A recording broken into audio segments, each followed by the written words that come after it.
A while ago, we looked at the role of narcissism and how the narcissist, be it the subject, the culture, whatever it was, creates the other. One thing we haven't done, and which we're going to do today just briefly, is look at how narcissism as a concept is actually also an aspect of otherness. Let's get started.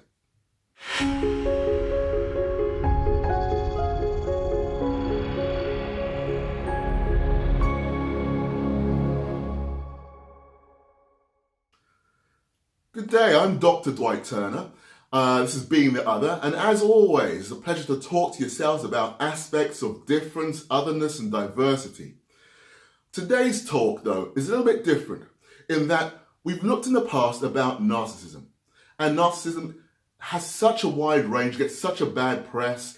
If you just put in the word narcissism here on YouTube, what you'll probably find is dozens, hundreds of talks about how to separate yourself from a narcissistic partner and so on, and how difficult it is to be with a narcissist and how to spot narcissism. All those sorts of talks. It's very alive. It's a very big topic. One of the things about narcissism, though, is that it's hugely misunderstood. There's this huge idea that if you're with a narcissist, then you yourself don't have narcissistic traits. That's flawed. Imagine a child, for example, when it's crying.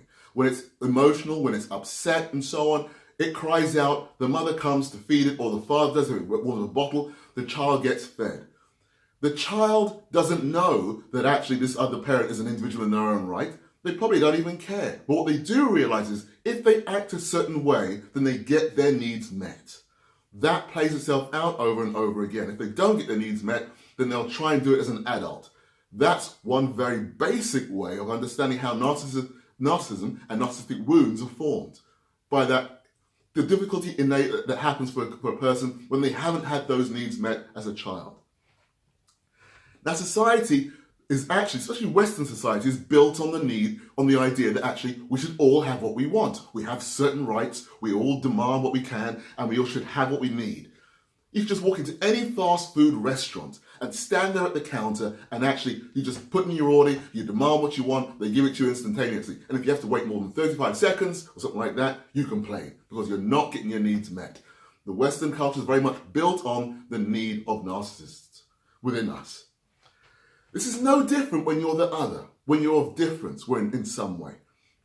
Because in order for us to actually build a relationship with the subject, there is a promise. We're given a promise. We're told that actually you can have this. You can be like ourselves if you just wait a little bit longer, for example. So we wait. We buy into the idea that I can be just like them if I wait, if I don't complain, if I keep silent, if I do A, B, or C. And we do that over a period of time. That is our narcissistic wound being tweaked, being manipulated, being enabled in some way, and it ties us into the idea of waiting for the subject. It may even come up when we start within the activists within us. The part of us that fights back, that fights for our rights, that kneels at sports stadiums, that stands with a fist raised when we actually campaign for something, when we change ourselves to a railing. That is a narcissistic part of ourselves, a good part, I should add, that actually wants what the other has, what the subject has, in a way. Narcissism is not always a bad thing, so I'm trying to say here. And actually, the other has it too. It's very important to recognize that. It's very important to see that actually narcissism is not always a negative thing. It enables us to actually survive in a very dog-eat-dog world. And without that part of ourselves as the other, then we actually don't get anything at all. We don't stand up for ourselves. We're just left to fend for ourselves in some way. This is where narcissism is important to recognize as a tool for us, as the other. A tool that we can use in the fight against inequality. That we're standing up for ourselves, for our communities, for our race, for our gender, for whatever it might be. This is where it's important. So when you read those, or when you see these sort of blog posts online saying you should never be a narcissist, actually, I kind of dispute that.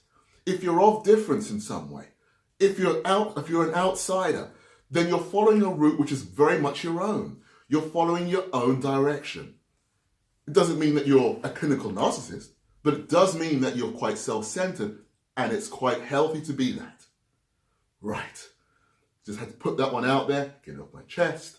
It's lovely, as always, to speak to yourselves, to talk to yourselves here on YouTube. Please keep subscribing to this channel. Follow us on Twitter, Facebook, under Being the Other, and I will talk to you again very, very soon. Take good care. Bye-bye.